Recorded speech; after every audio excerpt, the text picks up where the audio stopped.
Thank you very much, Speaker. As the only visually impaired senator in the House, it was difficult for me to know if I would catch your eye, but I'm glad that I have. And I thank you for the opportunity to also, with some of my colleagues, oppose this motion. Mr. Speaker, I've heard a colleague use the book of Nehemiah to prosecute her support of this motion. But what exactly did Nehemiah say when he was urged to retreat? What was Nehemiah's decision when people were trying to distract him from his work?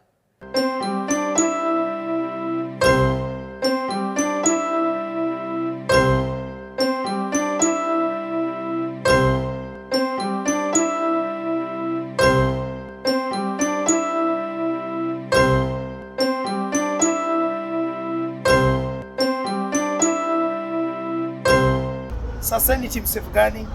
Ningependa msikilize huyu Gen Z senator ambaye really she's in to stand in for Gen Z. Of course, ako katika the upper house, ndani ya parliament, the Senate, and she's here to talk about what is happening to the Gen Z, what is happening, what should happen. This lady is a no-nonsense individual, na kwa sawa kabisa. So, tumsikilize tusikie anasema nini. Mr. Speaker, Nehemiah said, I am doing a good work and I cannot come down. And that's what Gen Z are also saying to the executive and to members of parliament, that they are doing a good work, standing up, speaking for themselves and for their colleague young men and women who are out in the streets, Mr. Speaker, and they cannot come down. And neither should we in this Senate. How can we go on a recess? Why are we going on a recess? We have just come from a 3-week recess period, Speaker. Why do we need 2 more weeks to reflect? This is a house of reflection, and we have to do it while we're sitting in these seats and when we're speaking in these microphones. That's what we're here to do. Parliament stands to represent its people. Parliament, Mr. Speaker, does not close to run away from its people. I want to urge and persuade those who have not spoken yet to also concur in opposing this motion, not because of disrespect, but because of respect for the young men and women who have lost lives, who are now muted because they cannot speak due to yesterday's horrifying scenes. We can't go home. Are we trying to say that renovations of windows and offices are more important than speaking for bloodshed and lives lost yesterday? We cannot, Mr. Speaker.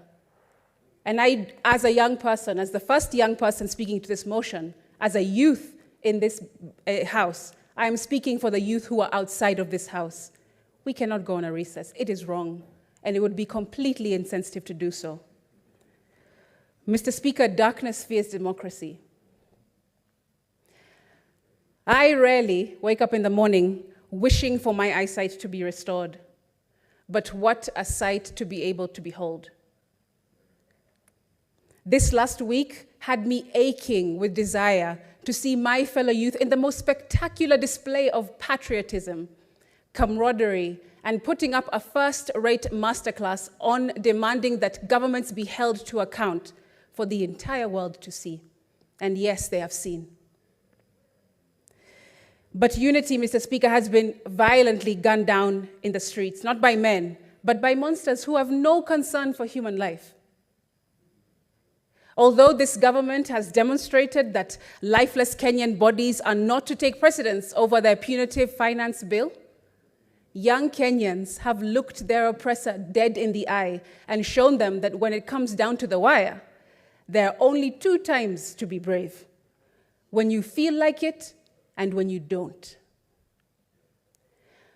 My profound disappointment with the current government and its forceful assault on crowds of innocent youth, Speaker, by its nefarious police officers who have gone rogue on unarmed young citizens peacefully exercising their constitutional right towards an uncaring, a corrupt, and wasteful government in their eyes that has turned its back on them, cannot be emphasized enough, Speaker.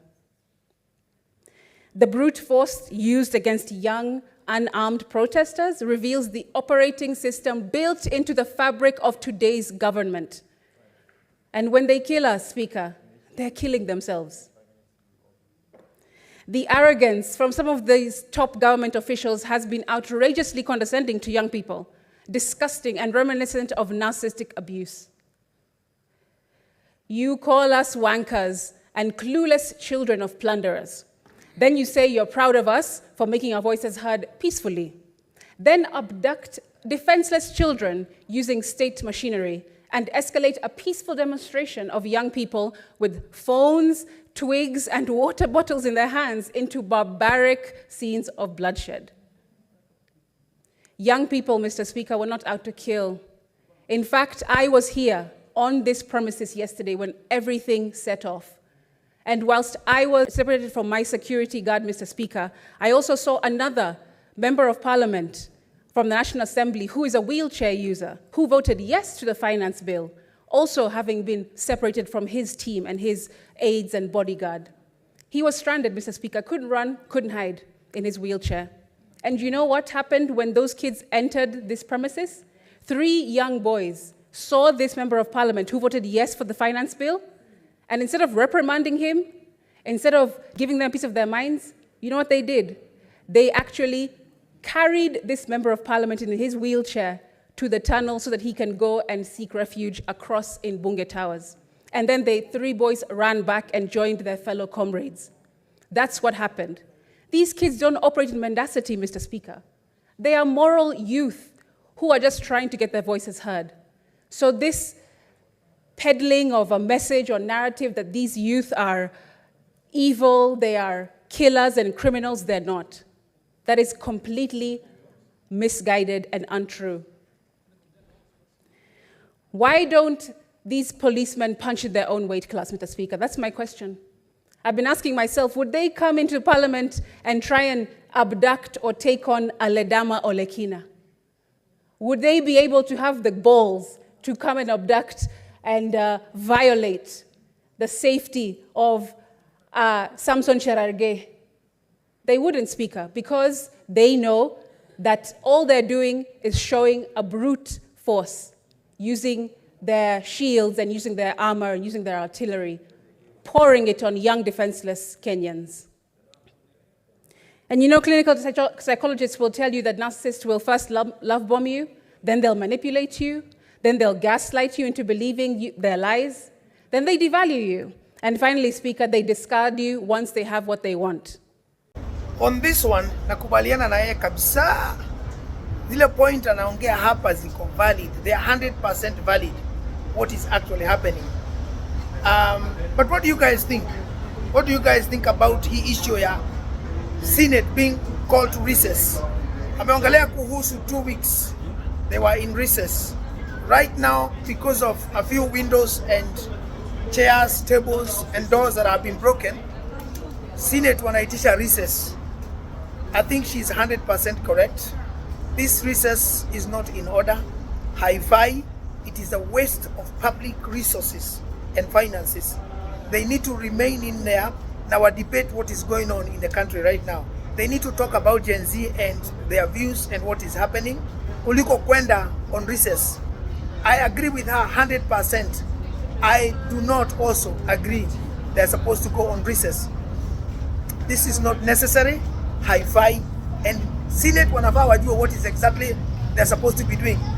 They're supposed to be taking care of matters that are sensitive and issues that are delicate, not asking to go on recess when the country is almost burning. Gen Z are dying for streets. Na wanauliza kwenda nyumbani. What is wrong with these people? This is not on, it's not funny. They need to stay in Senate and deal with these issues pamoja, ili wa sort out what is happening. Hala, kwani what's going on? We young people have seen every single stage of these narcissistic behaviors in this government. And since they complained that over 8 million of us did not come out to have our voices heard in the 2022 elections, Mr. Speaker, we are here now.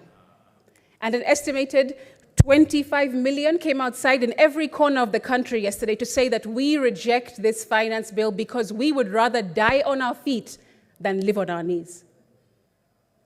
We are not the generation who are silenced with every carrot dangled in front of them, Mr. Speaker.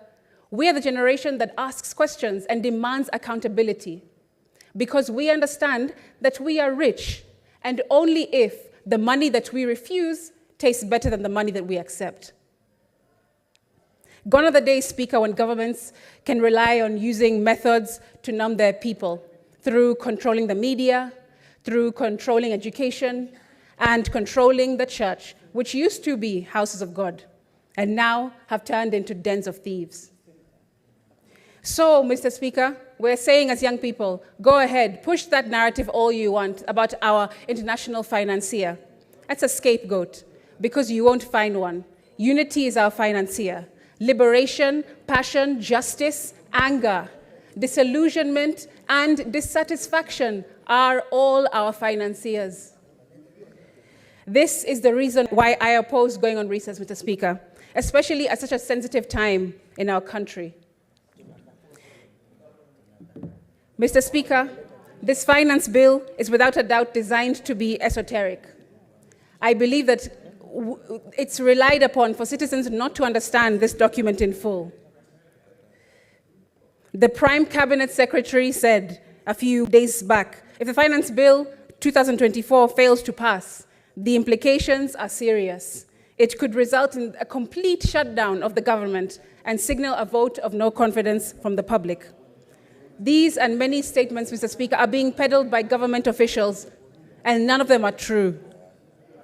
They tell the public how ominous the failure of the passing of the bill will be, but that's not true. Yet, Mr. Speaker, if the bill were to pass without the consent of the people, it will split the entire nation, and that's not what we want to see. Mr. Speaker, the President still has an opportunity to not put pen to paper. The Constitution clearly says that he has 14 days to assent to any bill that comes from Parliament. And he can still, right now, today, in this moment, decide not to sign this bill into ascension. Mr. Speaker, I just want to conclude so I can give other members a moment to also contribute, but to just say that young people are tired. Young people are exhausted. They don't have jobs. How would they have money to look for artillery and knives and guns? But still, we poured every single piece of armor on these young children yesterday, Mr. Speaker. And as a young person myself, I am disgusted, I am appalled, I am completely beside myself. And I want to conclude by saying that my heart goes out to the families and loved ones who have lost people yesterday. Mr. Speaker, I was disappointed to hear the President's speech yesterday. I'd hoped that more unity would have come from it, but there was no empathy for the pain that Kenya is feeling right now, Mr. Speaker. There was absolutely no sign of benevolence when he spoke, Mr. Speaker. Mr. Speaker, I would have hoped that the President would have come to unify, would have stood in that address and unified the nation, but instead he threatened. Instead he was glassy. Instead he was cold. And Mr. Speaker, I just want to comfort those in closing by saying that even though they cut our wings and tie our feet, still we will rise. Viva comrades. So far for Mimi, ako 100% correct. What she's saying, how she's articulating her points, what is happening, what has happened to the youth, Gen Z, ndani ya rioting, what police should be doing, what is meant to be happening, how children and young people and Gen Z are supposed to be protected, but they are not. What else can we say about this Gen Z senator? Ako sawa. What do you guys think? Hebu mtie comment mseme vile mnaona kumhusu. Kama umefurahia vile this Gen Z senator ameongea, tafadhali si upatie hii video a like. Si comment useme how her abilities is. I think mimi namrate very high. I think she's articulate, she's quite on point. She is definitely a Gen Z. She understands the struggle.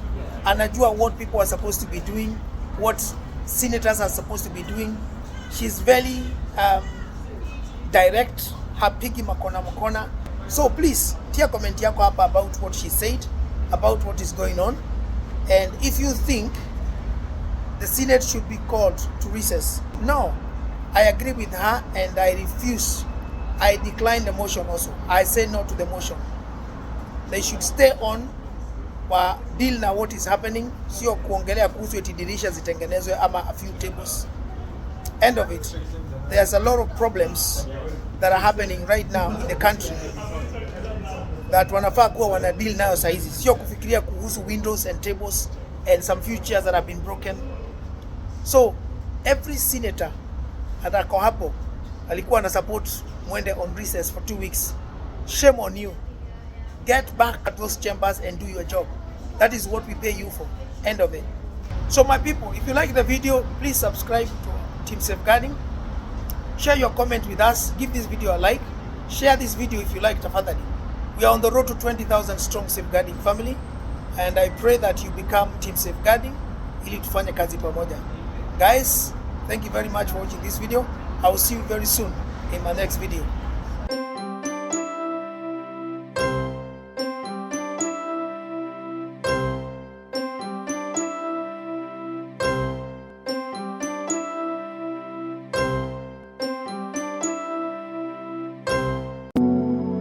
Thank you.